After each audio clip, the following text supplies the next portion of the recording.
임플란트를 식립하고 그날 바로 보철을 올리는 것을 즉시 부하, 이미디에이트 로딩이라고 합니다. 요즘 즉시 부하에 대해 궁금해 하셔서 유튜브나 블로그로 물어보시는 분들이 많습니다.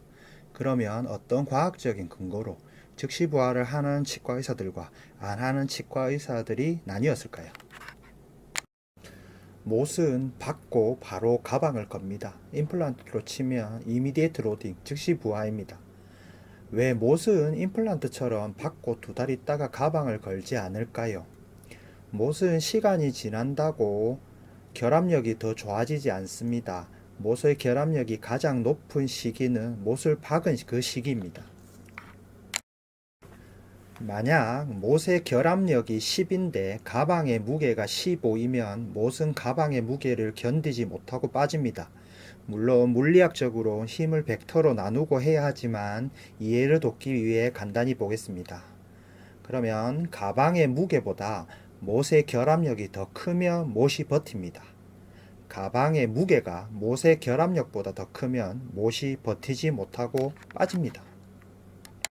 이건 일반 임플란트에 대한 내용입니다. 프라이머리 스터빌리티는 기존 뼈가 임플란트를 잡는 힘인데요. 이게 왜 서서히 줄어드냐면 임플란트를 식립하면 기존 뼈는 서서히 녹고 새 뼈가 생깁니다. 그래서 프라이머리 스테빌리티는 서서히 줄어들고 세컨더리 스테빌리티는 서서히 증가합니다. 뼈가 임플란트를 잡는 힘, 즉 스테빌리티는요, 프라이머리 스테빌리티 더하기 세컨더리 스테빌리티입니다. 저 두 합이 가장 적은 곳이 스테빌리티 딥, 보통 임플란트의 경우 4주, 즉 한 달입니다. 그래서 식립한 지 한 달 만에 본 임플을 뜨면 미쳤다는 소리를 했었습니다. 뼈가 임플란트를 잡는 힘은 스터빌리티라고 하는데요.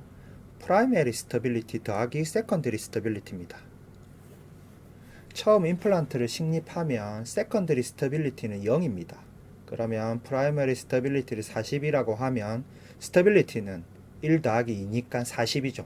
이 숫자는 임의적으로 정한 겁니다.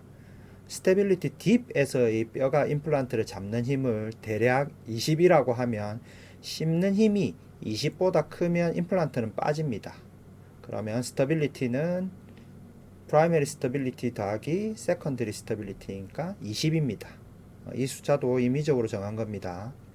8주, 2달 정도가 지나면 스테빌리티는 시간이 지난다고 더 늘어나지 않습니다.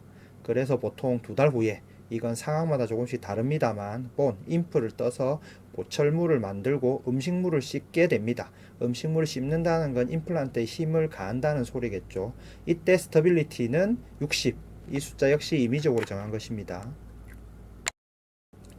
앞에서의 숫자 40, 20, 60은 임의적으로 정한 것입니다. 하지만 경향성은 맞습니다. 즉 스테빌리티 부분에서의 스테빌리티보다는 처음 임플란트를 식립했을 때의 스테빌리티가 더 크고요. 이것보다는 나중에 스테빌리티가 안정화되었을 때의 스테빌리티가 가장 큽니다.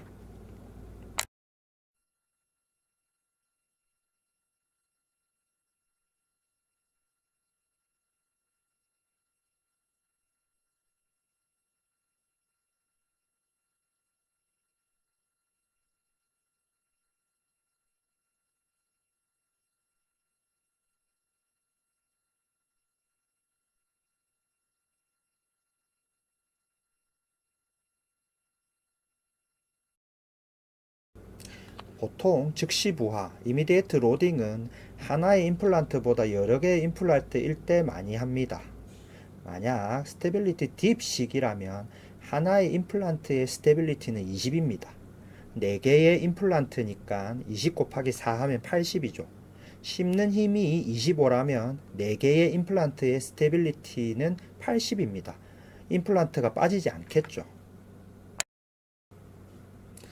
한 개의 임플란트에서요, 만약 스테빌리티 딥식이라면 스테빌리티는 20입니다. 그러면 씹는 힘이 25니까 임플란트가 빠집니다. 그래서 보통 한 개의 임플란트의 즉시 부하, 이미디에이트 로딩의 경우 안 씹히게 만들어 놓습니다. 약간 낮게 만들어 놓는다는 소리겠죠. 스테빌리티 딥 시기에 한 개의 임플란트의 스테빌리티를 늘릴 수 없으니 씹는 힘을 줄이는 것입니다. 아무래도 어금니보다는 앞니가 즉시 부하, 이미디에이트 로딩이 쉽습니다. 왜냐하면 씹을 때 앞니에 가해지는 힘이 어금니에 가해지는 힘보다 적기 때문입니다. 이갈이 이악물기 환자의 경우 즉시 부하, 이미디에이트 로딩 실패 가능성이 상당히 높습니다. 보통 이갈이 이악물기의 경우 씹는 힘의 1.5배에서 4배까지 된다고 합니다. 씹는 힘을 25라고 하면 37.5에서 100까지 됩니다. 저런 습관이 있으면 스테빌리티 딥 시기뿐만 아니라 2, 3개월이 지나 최종 보철이 들어가서도 임플란트가 빠지는 경우가 있는데 숫자를 비교해 보면 왜 이갈이 이악물기 환자에서 임플란트 실패 확률이 높은지 알 수 있습니다. 일부 치과에서 즉시 부하, 이미디에이트 로딩에 있어 뭐 대단한 기술이 있느냐, 그 치과에서만 할 수 있는 것처럼 광고를 하는 것을 볼 수 있는데 실제 모든 치과에서 할 수 있습니다. 왜냐하면 일반 임플란트의 경우 저 그래프를 전부 다 따르기 때문입니다. 제가 늘 말씀드리지만 자연의 법칙을 거슬러 치료를 할 수 있는 치과의사는 없습니다. 2개월이 지나면 이건 상황마다 조금씩 다른데요. 조금 더 안전하게 할 수 있는데 굳이 임플란트가 빠질 위험을 안고 즉시 부하를 해야 하는지는 생각에 따라 다를 것 같습니다. 하지만 스테빌리티 딥 때문에 임플란트를 식립하고 2개월 이상 기다리는 게 어떤 환자분들에게는 아주 고통스러울 수 있습니다. 그래서 치과계와 과학계에서 많은 노력을 기울였고 일부 성과를 보이고 있습니다. 하지만 아직 완벽하지는 않습니다.